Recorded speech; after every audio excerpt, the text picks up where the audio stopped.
Call back కూడా చేయట్లేదు. నాకు చాలా భయంగా ఉంది నాన్న.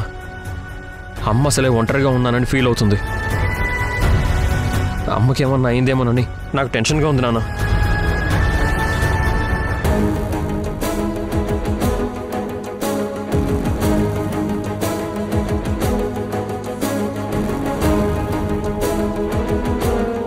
మావయ్య, ఏంటంత డల్గా ఉన్నారు? బాధ సింధు. ఎవరి గురించి, దేని గురించి మావయ్య? మీ అత్తయ్య గురించేనమ్మా. రాత్రి మీ అత్తయ్యకి ఏదో ప్రమాదం జరిగినట్టు నాకు పీడకల వచ్చిందమ్మా. కలే కదా మావయ్య, ఎందుకంత బాధపడతారు? అత్తయ్యకేమీ కాదులేండి. ఏమో సింధు, యష్ అన్నట్టుగా నాకేదో అనుమానంగానే ఉంది. నేను యష్ ఫోన్ చేసినా మీ అత్తయ్య లిఫ్ట్ చేయకపోవడం ఏంటి? తను ఎంత పంతంలో ఉన్నా అసలు లిఫ్ట్ చేయకుండా ఉండదు. కనీసం లిఫ్ట్ చేసి నా అంతటా నేనే మాట్లాడేలా చేస్తుంది. అది కూడా లేదు. అయితే అత్తయ్య దగ్గరికి త్వరగా వెళ్ళండి మావయ్య, లేట్ చేయకండి. ఇక్కడే ఉండి మీరు బాధపడడం కంటే మీరు అక్కడికి వెళ్తే అత్తయ్యని దగ్గరుండి జాగ్రత్తగా చూసుకోగలరు. లేదంటే అత్తయ్యని ఆ మధు ఏం చేస్తుందో అని నాకు భయంగానే ఉంది. నా మాట విని త్వరగా బయలుదేరి వెళ్ళండి మావయ్య. సింధు, ఎప్పటినుంచో నేను అడుగుదాం అనుకుంటున్నాను. అసలు ఆ మధుకి నీకు మధ్య ఏంటమ్మా ప్రాబ్లం? మధు గురించి నువ్వు ఇంతగా చెప్తున్నా నేను కూడా నమ్మలేకపోతున్నాను. అదే కదా మావయ్య నా దౌర్భాగ్యం. మధు మంచిది కాదు, దాని క్యారెక్టర్ మంచిది కాదు అని చెప్తున్నా ఎవరూ నమ్మడం లేదు. అంతలా మీ అందర్నీ తన నటనతో నమ్మించింది. నేనేంటో తెలిసిన మీరు కూడా నా మాట నమ్మడం లేదంటే మీరే ఆలోచించండి. ఇంతకీ మధు ఏం చేసిందమ్మా? ఆ మధు ఏం చేసిందో నేను మీకు చెప్పలేను మావయ్య. ఎందుకంటే అలాంటి విషయాలు ఏ ఆడది ఏ మగాడి దగ్గర చెప్పుకోలేదు. అలాంటి చండాలమైన పనులు చాలా చేసింది మధు. అన్ని రోజులు ఒకేలా ఉండవు మావయ్య. ఏదో ఒకరోజు అన్ని నిజాలు బయటకొస్తాయి. అప్పుడు దాని నిజస్వరూపం ఏంటో మీరందరూ చూస్తారు. కానీ నా భయం ఏంటంటే మధు అసలు రూపం అత్తయ్యకి తెలిస్తే దాన్ని అత్తయ్య వదిలిపెట్టదు. తనని తను కాపాడుకోవడం కోసం అత్తయ్యని అది ఏమైనా చేస్తుంది. దానికి జాలి, దయ, కరుణ, మన తన భేదాలు ఏమీ ఉండవు. దానికి ఎవరైనా అడ్డొస్తే నిర్దాక్షిణంగా వాళ్ళని చంపైనా సరే అడ్డు తొలగించుకునే మెంటాలిటీ తనది. అందుకే చెప్తున్నాను మావయ్య, మీరు వెళ్ళి అత్తయ్య దగ్గర ఉండండి.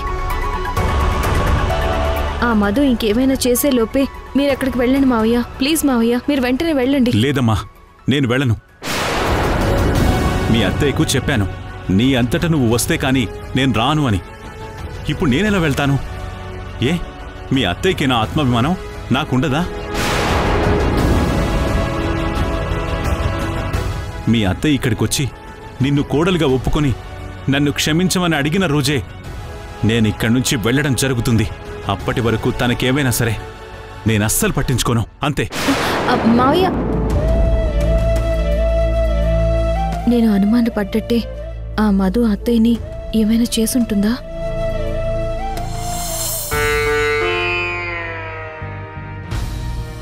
ఏంటి తల్లి ఇది?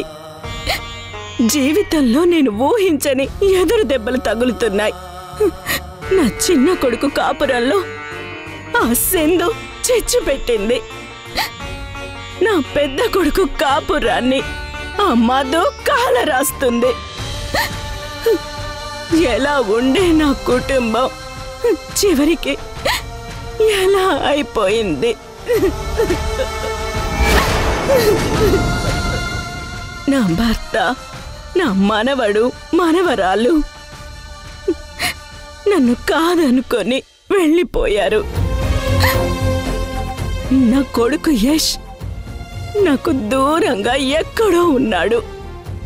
మధు మేకవన్నె పులి అని నా పెద్ద కొడుక్కి ఎంత చెప్పినా వాడు నా మాట నమ్మడం లేదు. మంచి మనసున్న మనిషి అని నేను ఎవరినైతే నమ్మి నా ఇంట్లో పెద్ద కోడలి స్థానం ఇచ్చానో ఇప్పుడు ఆ మదే నన్ను చంపాలని చూస్తుంది. నేను ఏం పాపం చేశాను తల్లి? ఎందుకు నాకు ఇలాంటి శిక్ష వేస్తున్నావు?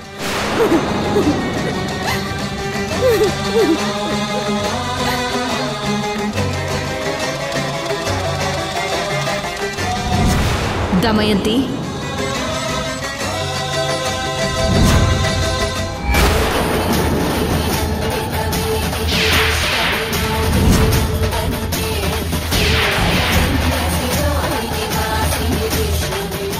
ఏంటి దమయంతి, ఏడుస్తున్నావా?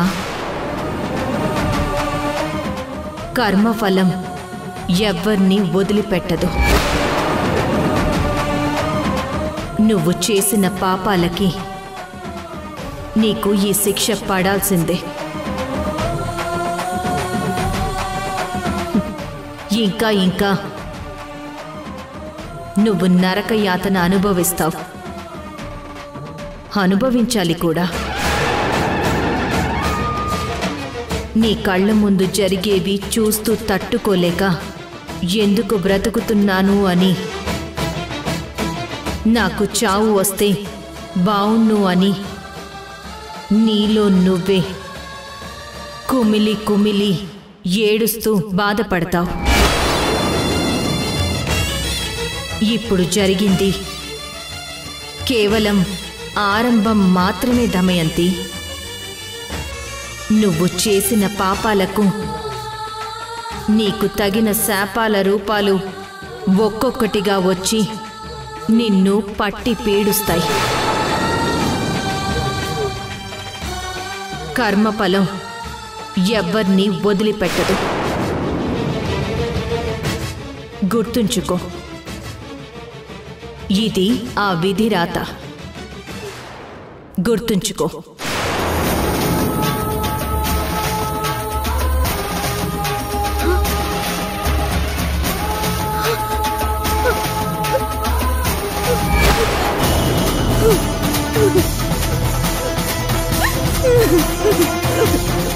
No! No! No! No! No!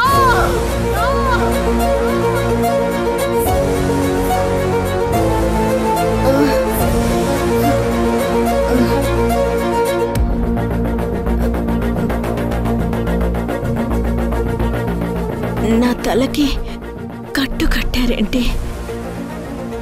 ఏమైంది నాకు? నేనేంటి ఇంట్లో ఉన్నాను? ఆ పొలిటీషియన్ ఇంట్లో కదా ఉండాలి. ఎవరు తీసుకొచ్చారు ఇక్కడికి నన్ను?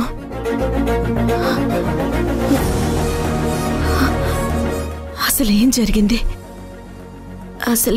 అసలు ఏం జరుగుతుంది?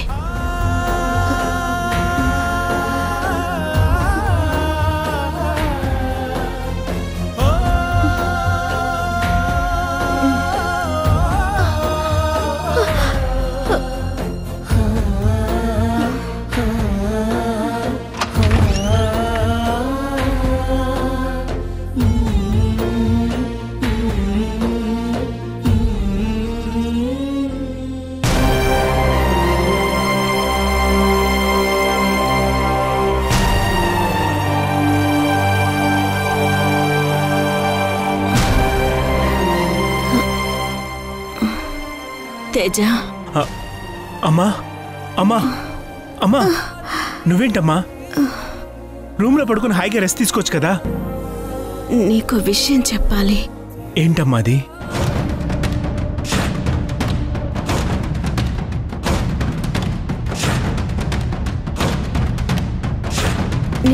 నీ పెళ్ళాం మధు మంచిది కాదురా. దాని క్యారెక్టర్, ప్రవర్తన, తీరు అసలేవి మంచివి కావురా. మధు ఈ ఇంటి కోడలిగా పనికి రాదురా. వెంటనే దాన్ని ఇంట్లో నుంచి పంపించేసేరా. పంపించే అత్తయ్య, పంపించే.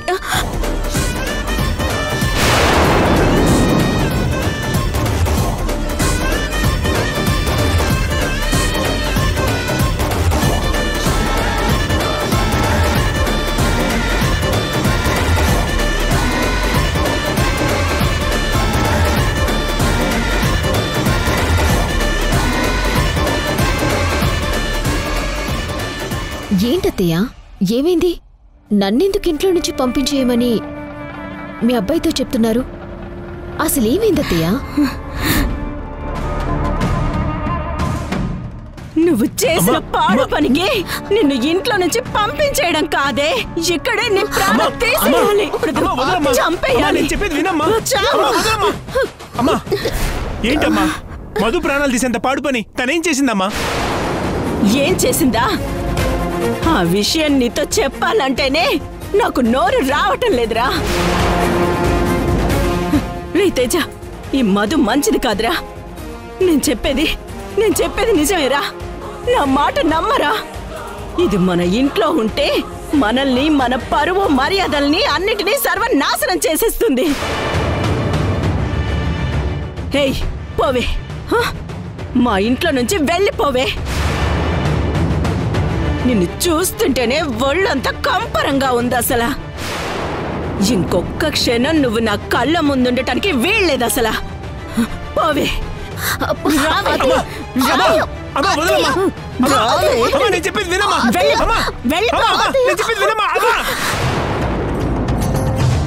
ఏంటమ్మా ఇది? ఏమైంది నీకు? అసలు ఏం జరిగిందమ్మా? అత్తయ్య ఏమైంది అత్తయ్య? ఎందుకిలా ప్రవర్తిస్తున్నారు? ఏమైందమ్మా?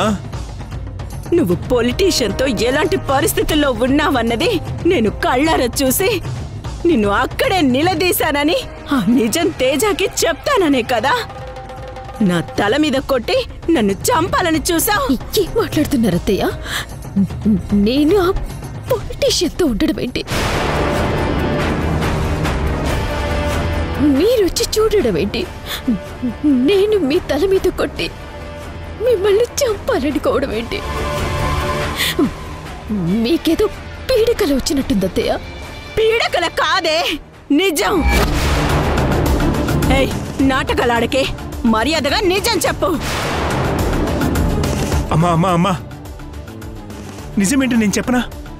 నువ్వు మెట్లు దిగుతూ కాలు జారి కింద పడ్డావమ్మా. తలకి పెద్ద దెబ్బ తగిలిందమ్మా. నేనే డాక్టర్ గారిని పిలిపించి నీకు ట్రీట్మెంట్ చేయించి తలకు కట్టు కూడా కట్టించానమ్మా. నీకు ఇదంతా ఏం తెలీదమ్మా.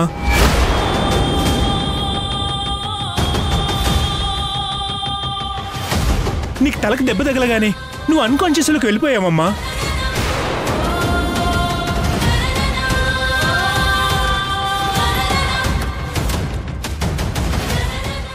ఎందుకంటే నువ్వు కింద పడి తలకి దెబ్బ తగలగానే నువ్వు కోమాలోకి వెళ్ళిపోయావమ్మా.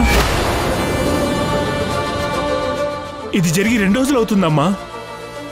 ఈ 2 రోజులు మధు నిన్ను వదిలి ఎక్కడికి వెళ్లకుండా నిన్నే కనిపెట్టుకొనుంటూ నీకు సేవలు చేస్తుందమ్మా. నువ్వంటే, నీ మాటంటే మధుకంత విలువ, గౌరవం. అదంతా వదిలేసి నీకొచ్చిన పీడకల పట్టుకొని అదే నిజమంటూ భ్రమలో మాట్లాడుతున్నావమ్మా నువ్వు.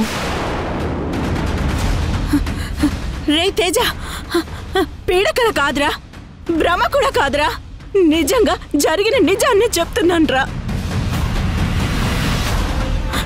ఆ రోజు జర్నలిస్ట్ స్వాతి వచ్చి మీ మధుని మీరు గుడ్డిగా నమ్ముతున్నారు, తన నిజ స్వరూపం మీకు చూపిస్తాను, మీరు నాతో ఆ పొలిటీషియన్ ఇంటికి రండి అని చెబితే నేను కోపంలో ఫ్లవర్ వాస్ నేలకేసి కొట్టాను. రారా చూపిస్తాను.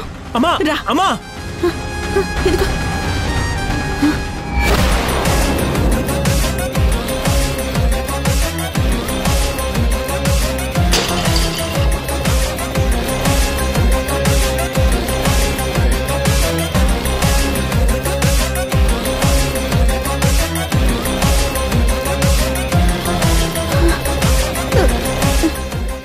ఇదేంటి?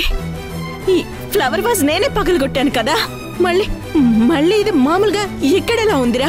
మళ్ళీ మామూలుగా ఉండడానికి అసలు ఈ ఫ్లవర్ వాజ్ పగలగొడితేనే కదమ్మా. ఎప్పట్లాగే అది అక్కడే అలాగే ఉంది.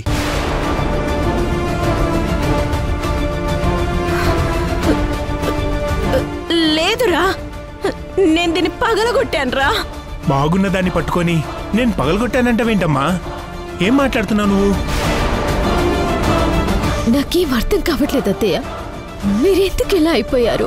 మీరెందుకు ఇలా మాట్లాడుతున్నారు? నువ్వు నోరు మూయవే. నువ్వెక్కువ మాట్లాడితే నేను నిన్ను చంపేస్తాను. అమ్మా! చంపేస్తానే. అమ్మా! నిన్ను బతకనివ్వను. అత్తయ్య అసలేంటిది?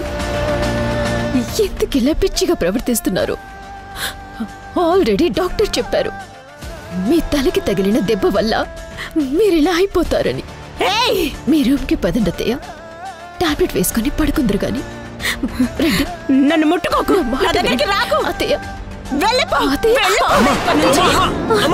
నువ్వు మంచిదానివి కాదు.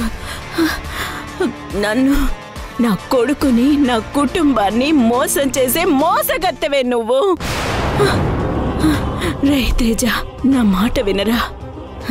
దీన్ని నమ్మకురా. దీన్ని అస్సలు నమ్మకురా. అమ్మా సరేనమ్మా, నేను నీ మాట వింటాను. అమ్మా ముందు నువ్వు టాబ్లెట్ వేసుకుంది కదా, అసలు నీ ఆరోగ్యం బాగాలేదు. దీన్ని పంపించేరా. అమ్మా వింటానమ్మా, వింటాను, నీ మాట వింటాను. రా పంపించేసి. రా అమ్మా, నెమ్మది నెమ్మదిగా రా, నెమ్మది.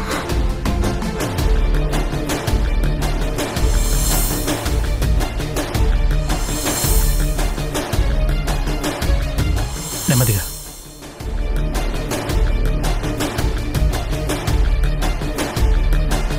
ఇప్పుడు చెప్పమ్మా, మధు గురించి ఇప్పుడు ఏం చెప్తావు?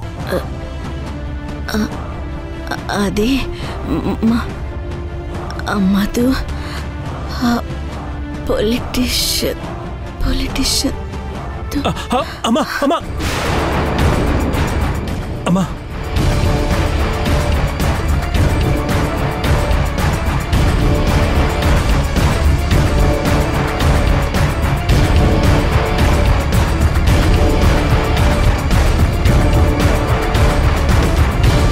తేజ, మీ అమ్మకి అన్నీ గుర్తున్నాయి. మనం ఎలా స్కామ్ చేస్తున్నామన్నది మీ తమ్ముడితో గనక మీ అమ్మ చెప్తే మనకి చాలా ప్రాబ్లం అవుతుంది. ఎట్టి పరిస్థితుల్లోనూ ఈ విషయాలేవి మరిది గారికి తెలియకూడదు. తెలియకుండా ఉండాలి అంటే మీ అమ్మ అంతా మర్చిపోయేలా చేయాలి. చేస్తాను, చేసి తీరుతాను. ప్లీజ్, మీ అందరికీ దండం పెడతాను, నన్ను వదిలేయండి. నోరు మూసుకోనండా.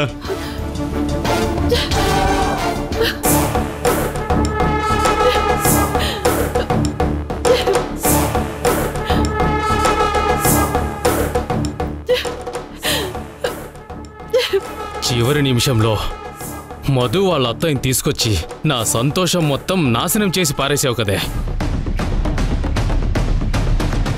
నువ్వు ఆ దమయంతి రాకపోయుంటే నేను కోరుకున్నది జరిగేది.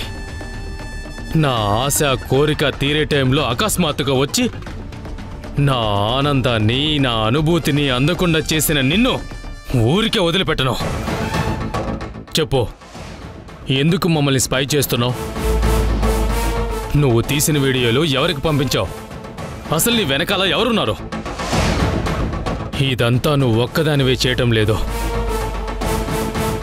ఇంకెవరో నీ చేత ఇవన్నీ చేపిస్తున్నారు.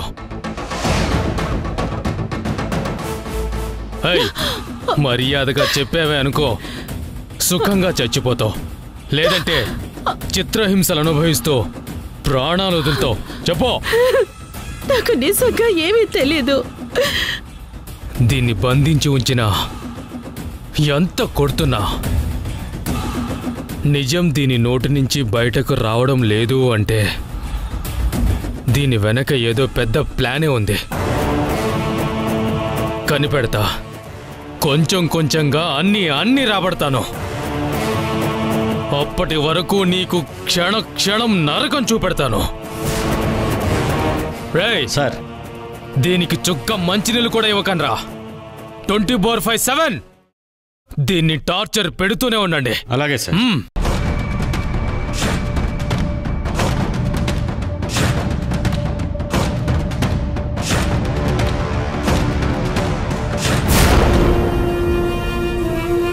ఇన్నిసార్లు కాల్ చేసినా అమ్మెందుకు ఫోన్ లిఫ్ట్ చేయడం లేదు? వదినకు కాల్ చేసి కనుక్కుందాం, అక్కడ పరిస్థితి ఏంటో అర్థమవుతుంది.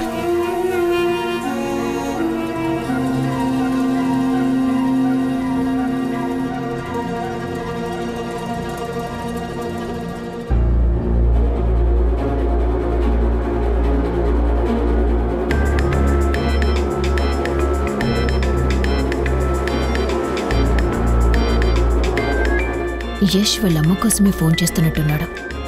ఏదో ఒకటి చెప్పి కవర్ చేయాలి.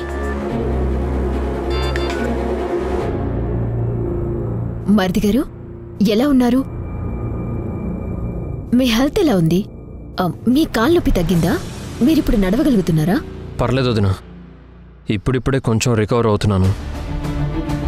ఇంతకీ మీరిక్కడికి ఎప్పుడు వస్తున్నారు మరిది గారు? ప్రాజెక్టు పనులు ఒక్కదాన్నే చూసుకోలేకపోతున్నాను. మీరొస్తే నాకు కొంచెం హెల్ప్ఫుల్గా ఉంటుంది.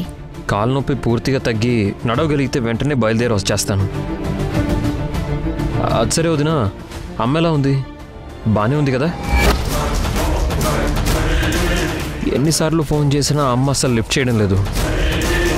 అమ్మకేం ప్రాబ్లం లేదు కదా? ఏం చెప్పమంటారు మరిది గారు? భూమి పూజకు మీరు రాకపోవడం, ఆ సింధు వచ్చి మొత్తం చెడగొట్టడం వల్ల అత్తయ్య చాలా అప్సెట్ అయి డిస్టర్బ్ మూడ్లోకి వెళ్ళిపోయారు. సరిగ్గా తినటం లేదు, సరిగ్గా నిద్రపోవడం కూడా లేదు. అసలు మాతో కూడా సరిగ్గా మాట్లాడటం లేదు మరిది గారు.